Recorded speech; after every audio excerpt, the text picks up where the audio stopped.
I had to be honest with you, man. I'm even shaking right now being on this show. I'm a big time introvert. How you address it is you face it. You face it every day. You face it every single day of your life where you say, okay, like if you're fat, you need to lose weight. It's patience. It's patience in this fact of accepting who you are right now. I'm fat, I don't like myself. Accepting the fact that if you lose 3 or 4 pounds, that's a huge accomplishment. You have to live in your own fucking world. You cannot judge yourself. That's why social media and all these things are horrible. You can't judge yourself off of the so-called competition that we have made up in our mind. The things that, how people look, how people act, how smart someone is. This is a race that you run completely alone. And you're all by yourself. I had tons of sticky notes all over my mirror. It wasn't like, be better than John or be as fast as whoever. Okay, David, yesterday you did this. Today, our next goal for the week is this. So I had a year goal, weekly goals, daily goals, hourly goals, and the big goal was I lied a lot growing up. I wanted to be accepted. One goal was, let's go one day without lying. You look to your left, and you look to your right, and you start to judge yourself off other people. Like, if you're a female, well, she's skinny and she doesn't work out as hard as I do, and everything starts to corrupt your mind. You start to look around too much at other people and what they're doing, and that starts to corrupt your own dialogue. We are judging ourselves against too many fucking people. You have to judge yourself against yourself. And that's the one thing I started learning, man. This isn't a race against me and Rich Roll. This is a race against David Goggins and David Goggins alone. And once you can silence all that bullshit, all the outside interference and things that are attracting your mind to everything, you can then start to grow and realizing I'm stressed out for no reason. This is my own little race. This is my own timeline, and this is how I'm gonna run it. I've done a lot of public speaking. Yes. And something you enjoy doing? I don't enjoy doing it. No, I don't enjoy doing interviews, and people go, well, why do you do it? One big reason why I can't stand it, public speaking, being on camera, I used to stutter real bad growing up. Even me right now to talk to you, I'm in the car for an hour getting pumped up because I'm a shy, introverted, leave me alone type of guy. Like, I'm still that motherfucker who is 6 years old, you know, at a play who can't say his line because I know I'm gonna stutter in front of 5 people. So I walk off the stage. That's still me. So every day I'm fighting that dude. So people think, oh my God, man, you're on a podcast, you look so crazy, so evil. No, I'm trying to be locked into Joe. So my mind isn't veer off saying, let's run out the damn door because people are watching me on the fucking podcast. I want to open this damn door and get the hell out of here, man. So that's the real me. So I'm not sadistic, man. I'm focused on what I have to do to stay locked into the game of life. It's funny that you're sitting here saying that like things like public speaking you find hard when you've done all the crazy, insane stuff that you've done. Because I do them alone. You know, like I pick these hard things that most people think you can't finish anyway.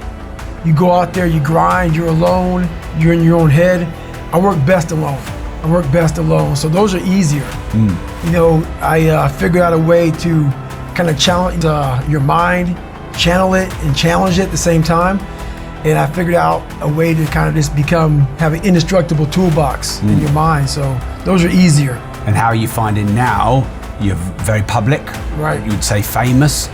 You come to London, which isn't where you live, and you get recognized everywhere. You're speaking in front of 500 people. How are you finding that phase of challenging your mind and your life? It sucks. I'm gonna be honest with you, man, because, but for some reason, I have a gift. It's not a gift of gab. It's just a gift of saying, look, man, I'm vulnerable. I'm very, very human. I'm not God's gift. I'm not Superman. I'm not Batman. I'm not even Robin.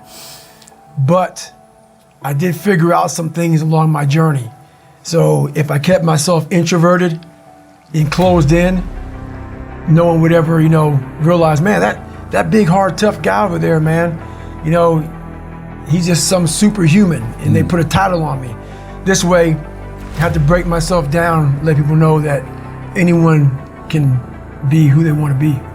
Always stay the fucking course. You man the fuck up every fucking day of your life because you know exactly what it is to not man up. If you were to write a book right now in your life and you were on your deathbed and you had to give that book to someone to read, would you change their life? I wanted people to find inspiration through a person that I didn't have some Lance Armstrong VO2 max. I didn't have some great parents that, I had some amazing brain. I wasn't physically gifted. I'm not the healthiest person in the world. I'm nothing. But I turned nothing into something. So that's what you gotta understand. You don't have to be some special creature and come from some special people and have a special school. You have to have a special brain. And people always talk about the pull-up record. I have these humongous calluses on my hand from doing all these pull-ups. I did 67,000 pull-ups in preparation to break the record. It took me 3 attempts to break the record. The first time of the Day Show, I failed miserably in front of millions of people. I didn't care. I'd already, I failed so many times in my life, but you fail a lot when you set your goals so high, and I understand that. So I calloused my hands to protect my hands against a pull-up bar. What I did through my life was I calloused my brain by doing things that I did not want to do. And that's how you build mental toughness. Everybody wants to know the trick very easily. Do things you don't like to do. That's about it. If you don't want to run, I hate running. I'd rather eat a big old piece of pizza than watch the football game. So I decided to run 205 miles.